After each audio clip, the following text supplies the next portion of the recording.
The Icons of Real Estate Podcast. Are you ready to learn the proven money-making secrets from top-producing Icon agents? Ready to skyrocket your business? This podcast is for you. Tune in every week with your host, Tomasz Fonseca, and find out how to implement proven strategies to 10 times your business, from $3 million to $30 million in just 12 months. Brought to you by the Masters in Real Estate Marketing, Arter SEO. Welcome to another episode of the Icons of Real Estate podcast, where we highlight top professionals who are making waves in the industry. I'm your host, Karen Roberts, and today I'm joined by Dr. Sam Giordano. He's a physician, he's an investor, he's an author, and he's the co-founder of Passive Advantage. Now, he's earned recognition as a top doctor. He discovered passive real estate syndication in 2016, and he quickly saw its potential for generating income and tax benefits. And so through this Passive Advantage, he now helps other doctors, physicians, and investors navigate syndications with tools like the Limited Partner Deal Analyzer. Oh, that sounds complex, but I'm sure he's going to share a little bit on that. So on this episode, he's just going to be able to share how he's achieved, financial independence and how you can actually do the same. So let's dive into his story. Welcome to the show. Thank you so much for having me, Karen. I appreciate that glowing introduction. Hopefully I can live up to the bill, but no, I really appreciate you taking the time and having me on today. Awesome. So, our first question is really normally the same, right? We want to know what inspired you, what initially sparked your interest in passive real estate investing, and how did you make that leap from medicine to investing? Yeah, it's an interesting story, and it was kind of the whole thing is sort of serendipitous. I started as I finally finished sort of, as obviously as physicians, we go through long training in terms of college and med school and residency. And then for me, I'm a practicing gastroenterologist, so we did an additional 3 years of fellowship. So that's a long time to be done. And then I finished practicing. I finished my training probably about 13 years ago. So I've been practicing now, which is crazy to say, like 13 years. And as physicians and other professionals, obviously, you have to take out student loans. So once I began, finishing off the student loan payments and getting sort of my retirement accounts in place and college accounts for our kids and things like that, there comes a point maybe like 5 to 7 years in where you say to yourself, okay, like what else can I do? And around 2017, when if they first enacted the Tax Cuts and Jobs Acts, living in a high tax state like New Jersey, we lost sort of what they call the SALT deduction. And I started saying, man, we're paying a lot of taxes. Like, are there ways we can diversify our income that is more tax advantaged? And that's what sort of brought me to experimenting with real estate. And initially I thought I was going to be more active and buy our own, buy like a quadplex or a turnkey rental or something like that. But I realized, I was really taking on like another job, and I kind of didn't want to do that. And that's sort of around the time I stumbled across real estate syndications, which is where, for those of you who don't know, kind of you're a limited partner or passive investor, where a sponsor or somebody that sort of finds the deal, runs the deal, then takes, typically there would be a certain amount of, usually you would be able to get a loan as a sponsor somewhere in the 65 to 75% of the deal, but you then have a gap of 30 to 25 to 35% to where you need to bring on equity. And oftentimes that equity is raised from these limited partners and obviously some from the sponsor itself. And so that's where I learned about syndications and where you can invest your money, you can be part of the deal, you can get a lot of the benefits that other people do from real estate, but you're not involved in the day-to-day. If somebody, God forbid, injures themselves, there's not an additional liability risk. So yeah, it kind of opened up a whole new world, and sort of it's been a fun journey with that. I suppose many, physicians, not just physicians, but a lot of professionals, they're seeking additional income streams. So, Yeah. but what challenges or realizations um, led you to actually go into the business of real estate? Yeah. Yeah. So, I mean, me being sort of a very detailed person, once I started learning about these syndications, um, there's a lot of new terminology and nuances and stuff to learn about. And a lot of them have a pretty high barrier of entry in terms of like what the minimum investment is. I mean, there are crowdfunding platforms where you may be able to invest like, somewhere in the like low thousands, $2,000 to $5,000. But some of these investments, you may have to put in 25 or even $50,000. So when we're talking big numbers like that, I'm like, I don't want to jump in this with my eyes closed. I kind of want to know what I'm getting into. So I spent probably close to a year just edifying my knowledge, reading as much as I could, all the books I could find, listening to other podcasts. And, I during this time, I kind of formed a checklist or an Excel sheet where I kind of things that I wanted to see in a syndication that would not be like glowing red flags or risk factors that I'm not going to kind of spend all this money and then get myself to where I'd get into a problem later on.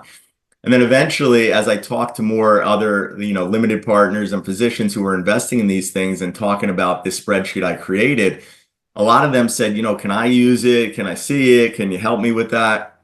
And then before I knew it, there was one real estate, limited partner forum that I'm a part of. And I had mentioned it on there. And then the next day I received like 100, 150 private messages asking me for access to the spreadsheet. So at that time, I'm like, I don't know that I would trust what I'm saying. If you're this is a lot of money, you have to kind of learn for yourself. But I realized there was a need in the community. There was a possibility of a business in that I could both help people and then improve my knowledge of it, but then maybe also have sort of a business on the side. And that's where sort of passive advantage was formed, where now, we're focused on tools that help limited partners like myself vet and know the terminology of these syndication deals so that they know what they're getting into and they know the risk points before they jump in. So with this analyzer, right? These tools that you mentioned. Yeah. What are some of the key factors that people do need to consider before investing passively? Sure. Yeah, I mean, we look at it in like three main sort of categories. One would be, and it would probably be in this order of priority. So it would be the sponsor, the market, and the deal. So the sponsor is the person who's sort of forming the deal. They're the ones who found it. They're the ones who are taking the investor money and equity. They're the ones who are managing it on the day-to-day basis. The difficulty is there's some objective data in terms of, what their track record is, meaning on prior deals, what they said they would achieve from a return standpoint. Did they actually achieve it? How many prior deals do they have? We like to see at least 5+ full cycle deals, meaning that they bought it, they sold it, they achieved what they said they were going to do. We like to see them have an in-house team in place that could manage the deals. So there's certain objective factors, but then in relation to the sponsor, the biggest thing is just like what we're doing right now, like talking to them, getting a feel for them, seeing if they're on the same page. They seem like they're a good person. I mean, these are things that are hard to quantify on a spreadsheet, but are just as important. So I would say the sponsor component is the biggest variable. And then the market is it a growth market? And we look for key variables. Is there population growth? Is there job growth? Are people moving there? What's the crime rate like in that area? What's the school systems like? Do people want to live there? Is it going to be able to attract people to live there? And then the last is the deal itself. Even though you would think a lot of people look at that first, like what return can I get? What's the fees, things like that. But in reality, it's probably number 3 on our list, but it's still important variables to look at. And those are the most sort of objective ones where it's like hard and fast, like what's the fee structure? What's the return structure? What's the predicted rent growth? Like there's a number of variables, and we probably have a list of like 100 120 variables that we use when we're vetting these deals, to try to turn over every stone there is to make sure it's a good deal. Awesome. Wow, sounds complex, but well, it's working, right? And you're busy, so having this as a side hustle, I'm sure many would be interested in finding out a little bit more about that. And so for you personally, how has passive real estate investing changed your personal and professional life? And what advice would you give to others who are looking to do the same? Yeah, no, that's a great question. When back in 2008, like I've always had an interest in personal finance. So back in 2008, which is around the time I started residency, um, I came across the blog White Coat Investor blog, and who is an emergency, Jim Dolly is an emergency room physician, and he teaches personal finance to other physicians, and that's sort of where I learned about the personal finance and how to max out retirement accounts and you contribute to a taxable account and things like that. And then the general rule that classically has been utilized in sort of the financial world is when you're thinking about retirement, you want to use like the 4% rule, which is, somewhere in the range of 25 times your expenses. So if your annual expenses are 100,000 a year, when you want to retire, you want somewhere in the range of 2.5 million to be able to say, all right, now I can live off my retirement and I can sort of cover my expenses and it should be okay. But I mean, you look at that as a physician, and that could be a 25, 30-year career in order to get that amount of money to achieve this 4% rule.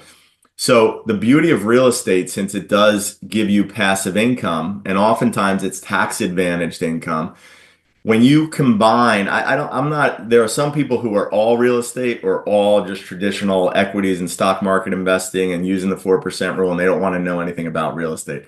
I think the hybrid is the best approach, where you can still do your traditional investing, but then when you bring real estate in, and so oftentimes a lot of these deals may get somewhere in the range of 6%, 8% cash flow. And then over a period of a hold time, which is generally in the range of 5 to 7 years, once they sell, then you get a big sort of cash inflow, and your overall return may be in the range of 14 to 15%. So you're getting cash flow along the way, and then you're getting what they call like an IRR of 14 to 15%. So instead of that 25 or 30-year time horizon to achieve that 4% rule, because you're now getting passive income, say you're making 10,000 a month passive income, that's 120,000 right there. So that could cover your expenses even without tapping into your retirement. So the beauty is this sort of combination or hybrid approach that I think instead of waiting 25 years, you may be able to achieve that financial freedom number in 10, 15 years if you do it correctly. Awesome. So what's next for Sam? What are your That's a great. goals with this for 2025? Now we're there. Yeah, so originally when we launched Passive Advantage, it was basically an Excel sheet that I originally made myself to use for myself, and that we then sort of edified and partnered with other Excel specialists to sort of make that the best app we could. Recently, we launched the brand new analyzer, and I know you said sort of with those 120 metrics, it may sound complicated. The beauty of this new analyzer is it's now in the form of an app. So it uses AI. So typically when we get pitched these investments, the sponsors will send you like a 50-page PDF, and you have to look through it to try to figure out all these metrics on your own. Whereas the beauty of the app is that an investor can literally upload the investment summary to our app, and we use AI to generate, on average, like 80% of those answers to the questions, where you don't even have to look it up yourself. So that to us is like a game changer, because I've been blessed with 3 beautiful kids. I have a wife. When you get these investment summaries, it may take you an hour to 2 hours if you're efficient to kind of go through this. Where if I can save time for myself and other investors when they're trying to look through and figure out if they want to invest, that's a huge win. And it kind of, it gets time back to what we really want to do in terms of spending time with your family or anything. So that's what's next for us in 2025. And I'm just really excited to help people and get it out there and hopefully provide some value. So who are you looking to connect with? New investors, long-term investors? Who would you like to have access to this? That's a great question. So it's available for anyone. So we don't sort of discriminate in a sense. Now, me being a physician, it's just because just because it's who I am, and I still am active practicing physician. So I'm still full time, although I recently went down to 4 days a week. So this is one of the benefits of now having some of that passive income where I really love what I do. I'd love to be a practicing physician forever if I could. I'm not the type that I want to completely retire, but I do like to have the ability to kind of cut it back. And so I would say that the client that we mostly have is other physicians trying to do the same thing we are, whether they want to cut down to 4 days or 3 days or spend more time with their family and kids. Or if they just want to retire early instead of working a 25-year career, maybe they only want to work till 50 or 45 or so. The beauty of achieving financial freedom and having that opportunity is it gives you the choice to choose what you want to do. So that's what we're trying to help people to get to. Fantastic. And well, thank you for being on the show, because what better way than getting the word out? And here at Icons, we're not just a podcast, we are the #1 real estate podcast network globally.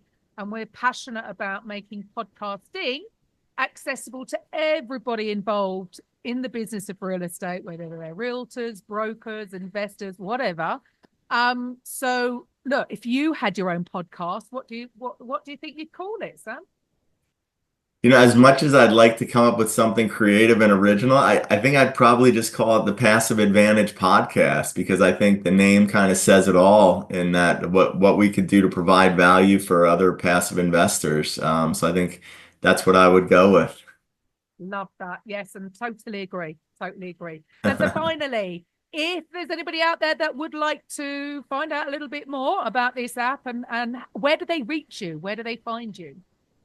So my personal email is sam@passiveadvantage.com. So if you have any interest, questions, specific things, you can certainly reach out to me. If you want to learn more about the app or real estate syndications or passive investing, you can visit passiveadvantage.com. And there's a ton of free ebooks there and things you can download we're really just trying to provide some value for everyone else.